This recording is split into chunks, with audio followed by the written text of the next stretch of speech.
নমস্কার বন্ধুরা, অনুভার রান্নাঘরে সবাইকে স্বাগত জানাচ্ছি। বৈশাখের এই প্রচন্ড গরম যখন আমাদের কাছে অসহ্যকর মনে হয়, তখন কিন্তু আমরা নানান রকমের ফল দিয়ে ঠান্ডা ঠান্ডা শরবত খেয়ে থাকি, যেটা আমাদের শরীরের পক্ষে খুবই উপকারী। তেমনি আজকে আমি এমনই একটা শরবত আপনাদের সঙ্গে শেয়ার করব, যেটা একাধারে বানানো খুবই সহজ, তেমনি স্বাস্থ্যকর। আর সর্বোপরি কথা হচ্ছে, এই শরবতটি খেলে কিন্তু আপনারা এই প্রচন্ড গরমে হিট স্ট্রোক থেকেও বাঁচতে পারেন। তাহলে দেখে নিন বন্ধুরা আমার আজকের এই শরবতের রেসিপিটি। আশা করছি আপনারা খুবই উপকৃত হবেন। এই যে দেখুন বন্ধুরা, আজকের এই প্রাণ জোড়ানো ঠান্ডা ঠান্ডা শরবতটি বানানোর জন্য প্রথমেই লাগবে আমাদের একটা ফ্রেশ বাঙ্গি। এটাকে কিন্তু আবার অনেকেই খরমুজ বলেও চেনেন। এবার সবার প্রথমেই কিন্তু আমার বাঙ্গিটাকে একটু কেটে নিতে হবে, আর চেষ্টা করবেন এই ধরনের একেবারে ফ্রেশ বাঙ্গিটা নেওয়ার। এই যে দেখুন, আমি এবার বাঙ্গিটার মাঝ বরাবর এইভাবে একটা চাকুর সাহায্যে কেটে নেব। এই যে দেখুন বন্ধুরা, বাঙ্গিটা একেবারে কত সুন্দর টাটকা। আর এই বাঙ্গি কিন্তু বন্ধুরা আমাদের যে কোনো খাবার হজম করতে খুবই সাহায্য করে, আর তাছাড়া চুলের অকালপক্বতাও কিন্তু রোধ করতে খুবই সাহায্য করে। আর তাছাড়া এই বাঙ্গির কিন্তু আরও অনেক গুণাগুণ আছে। এবার প্রথমেই যেটা করতে হবে, এই বাঙ্গির ভিতর থেকে এই যে দানাগুলোকে আলাদা করে নিতে হবে। এই প্রচণ্ড গরমে যদি বাঙ্গির এরকম একটা শরবত পাওয়া যায়, তাহলে কিন্তু এই প্রচণ্ড গরমে আপনারা হিট স্ট্রোক থেকেও অনেকটা রক্ষা পেতে পারেন। কত সুন্দরভাবে আমি দানাগুলোকে আলাদা করে নিলাম। আর এবার এই বাঙ্গির ভিতর থেকে বাঙ্গির পাল্পটা কিভাবে খুবই সহজ উপায়ে বের করা যায়, সেটাই আমি আপনাদের দেখিয়ে দিচ্ছি। এইভাবে একটা চামচের সাহায্যে একটু এইভাবে দেখুন, খুব সহজেই কিন্তু বাঙ্গিটা একেবারে কাটা হয়ে যাবে। আর আপনারা যদি এইভাবে কাটতে না চান, তাহলে গোটা বাঙ্গিটার খোসাটাকে ছাড়িয়েও কিন্তু এইভাবে পাল্পটাকে নিয়ে নিতে পারেন। এইভাবে কিন্তু আমি পুরো বাঙ্গিটা থেকে পাল্পটাকে আলাদা করে নেব।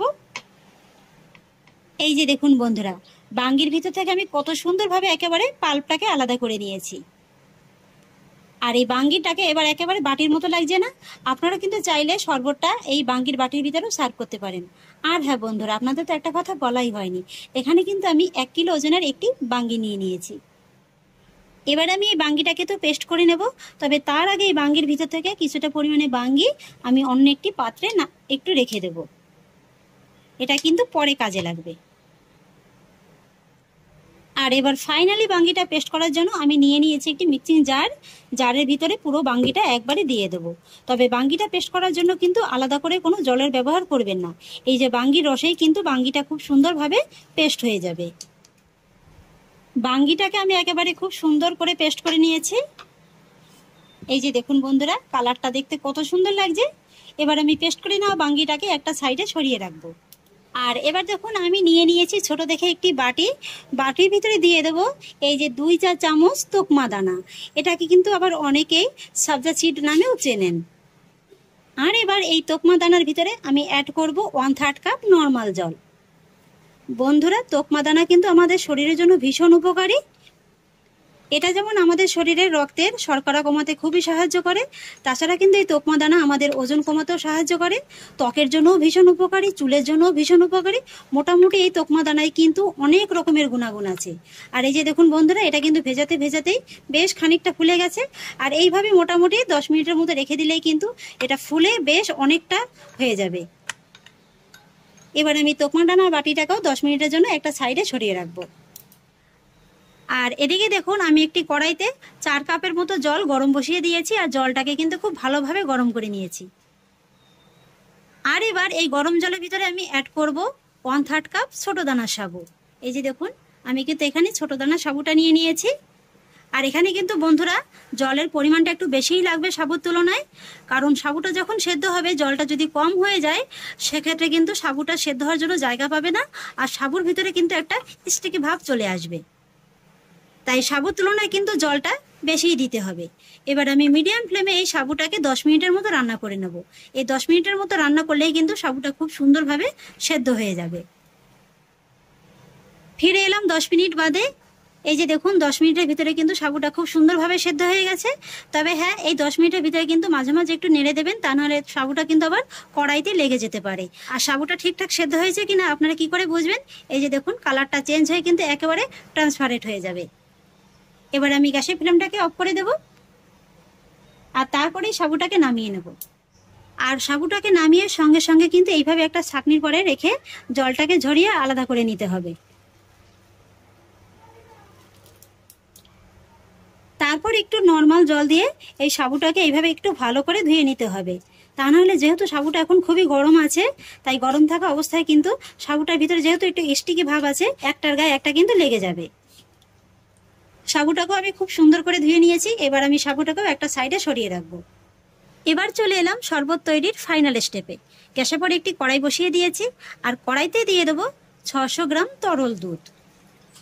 আর এবার আমি মিডিয়াম ফ্লেমে এই দুধটাকে 3 থেকে 4 মিনিটের মতো জাল করে নেব। এই দুধটাকে খুব বেশি সময় নিয়ে জাল করে ঘন করবার কোনো প্রয়োজন নেই। তবে দুধটা ফুটে ওঠার আগে যখন এইভাবে একটু হালকা গরম হয়ে যাবে, তখনই আমি এর ভিতরে অ্যাড করব 1/4 কাপ গুঁড়ো দুধ। এই গুঁড়ো দুধটা দিলে কিন্তু এই যে লিকুইড দুধটা আছে না, এটা খুব সহজেই একেবারে ঘন হয়ে যাবে। আর তাছাড়া এই শরবতের টেস্টটাও কিন্তু বাড়িয়ে একেবারে দ্বিগুণ করে দেবে।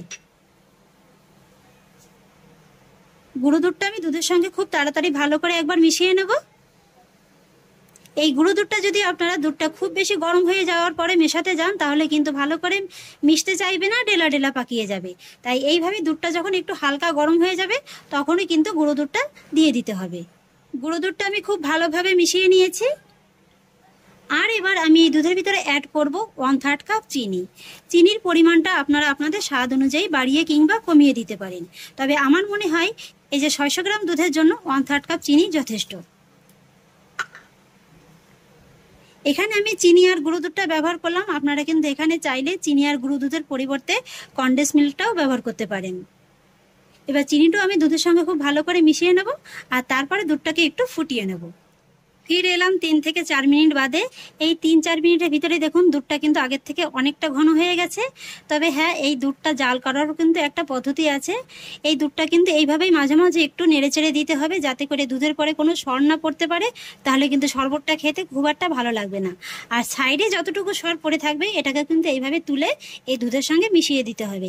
এতে করে কিন্তু শরবতটা খেতে খুবই ভালো লাগবে। আর দুধটা যখন ঠিক এরকমই ঘন হয়ে যাবে, তখনই আমি এর ভিতরে অ্যাড করব কিছুটা জাফরান ভেজানো জল। এখানে আমি কিছুটা পরিমাণে উষ্ণ গরম জলের ভিতরে 1 চিমটির মতো জাফরান ভিজিয়ে রেখেছিলাম। জলটাও এবার আমি দিয়ে দিচ্ছি।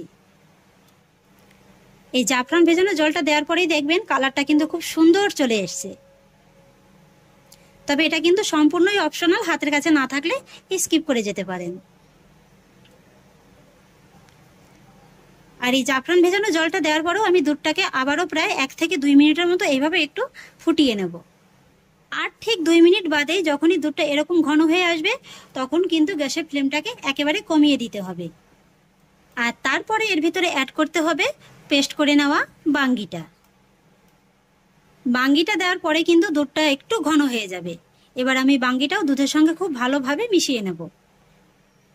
বাঙ্গিটাও আমি দুধের সঙ্গে খুব ভালোভাবে মিশিয়ে নিয়েছি।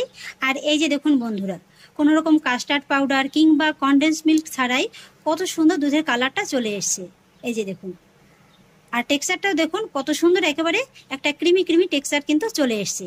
এই দুধটাকে আমি আবারও প্রায় 1 থেকে 1.5 মিনিটের মতো একটু ফুটিয়ে নেব।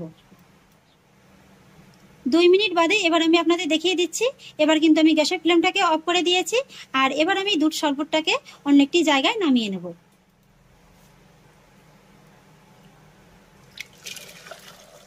আমি অন্য একটি জায়গায় শরবতটাকে নামিয়ে নিয়েছি। আর এবার আমি শরবতটাকে একটু ঠান্ডা করে নিয়ে নর্মাল ফ্রিজে রেখে দেবো 1 ঘন্টার মতো। তারপর আমি আপনাদের আবারও দেখিয়ে দেবো। এই যে বন্ধুরা, ফিরে এলাম 1 ঘন্টা বাদে। আর এই 1 ঘন্টার ভিতরে কিন্তু শরবতটা খুব সুন্দরভাবে ঠান্ডা হয়ে গেছে। আর আপনারা কিন্তু এইভাবে একটু বেশি করে শরবত বানিয়ে নর্মাল ফ্রিজে 1 সপ্তাহের মতো রেখে খেতে পারবেন। যখন খুশি তখনই কিন্তু একটু বের করে খেয়ে নিতে পারবেন। আর এই 1 ঘন্টার ভিতরে কিন্তু শরবতটা আগে থেকে একটু ঘন হয়ে গেছে। আর এবার আমি এর ভিতরে অ্যাড করব আমি যে তোকমা দানাটা ভিজিয়ে রেখেছিলাম, সেই তোকমা দানাটা।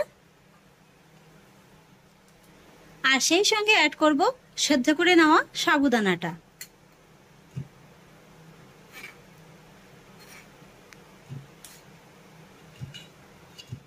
এবার আমি শরবতের সঙ্গে সাবুদানা আর তোকমা দানাটাকে ভালো করে মিশিয়ে নেব। সাবু আর তোকমাটাকে আমি খুব ভালোভাবে মিশিয়ে নিয়েছি। আর এবার আমি এর ভিতরে অ্যাড করব আমি যতটুকু বাঙ্গি এক্সট্রা তুলে রেখেছিলাম, সেই বাঙ্গিটাকে এইভাবে একটু টুকরো টুকরো করে কেটে নিয়েছি, পুরোটাই দিয়ে দেবো। শরবতটা যখন আপনারা চুমুক দেবেন, এই বাঙ্গির টুকরো যখন মুখে পড়বে, খেতে কিন্তু শরবতটা খুবই ভালো লাগবে। এবার বাঙ্গিটাকেও আমি শরবতের সঙ্গে ভালো করে মিশিয়ে নেব। তারপরে অ্যাড করব 1 টেবিল চামচ আমন্ড বাদাম কুচি, 1/2 টেবিল চামচ কাজু বাদাম কুচি, আর 1 চা চামচ কিশমিশ কুচি।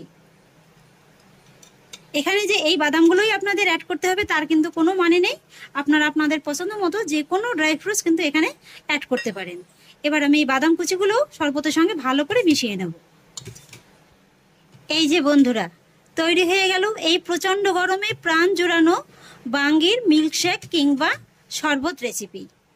এর 1 গ্লাস খেলে কিন্তু মন প্রাণ একেবারে ঠান্ডা হয়ে যাবে। এবার আমি সার্ভিং গ্লাসে শরবতটাকে ঠান্ডা ঠান্ডা সার্ভ করব। আর গার্নিশিং এর জন্য উপর থেকে ছড়িয়ে দেবো কিছুটা পরিমাণে বাঙ্গি কুচি, আর সেই সঙ্গে দিয়ে দেবো কিছুটা পরিমাণে আমন্ড বাদাম কুচি, আর সেই সঙ্গে দিয়ে দেবো একটু পেস্তা বাদাম কুচি। সার্ভিং গ্লাসে সার্ভ করে নেওয়ার পরে এবার দেখুন বন্ধুরা, শরবতটা দেখতে কতটা লোভনীয় লাগছে। এই খাওয়ার আগেই তো একেবারে দেখলেই মন প্রাণ জুড়িয়ে যাবে, আর খাওয়ার পরে তো কোনো কথাই হবে না। 1 চুমুক দেবেন এই গরমে আর প্রাণটা যেন একেবারে জুড়িয়ে যাবে। আর বাড়িতে যদি কোনো অতিথি আসে, তাদেরও কিন্তু এইভাবে এই শরবতটি বানিয়ে একেবারে তাক লাগিয়ে দিতে পারেন। তাহলে আশা করছি বন্ধুরা, আমার আজকের এই বাঙ্গি শরবতটি আপনাদেরও খুব ভালো লেগেছে। যদি ভালো লেগে থাকে তাহলে আমাকে অবশ্যই একটা লাইক এবং কমেন্ট করবেন, সেই সঙ্গে বন্ধুদের সঙ্গে শেয়ার করবেন। আর প্লিজ বন্ধুরা, যদি আমার পরিবারের নতুন সদস্য হয়ে থাকেন তাহলে একটা সাবস্ক্রাইব করে পাশে থাকা বেল আইকনটি প্রেস করে দেবেন। ফিরে আসছি এরকমই পরের অন্য কোনো নতুন রেসিপি নিয়ে। সবাই ভালো থাকুন, সুস্থ থাকুন, ধন্যবাদ।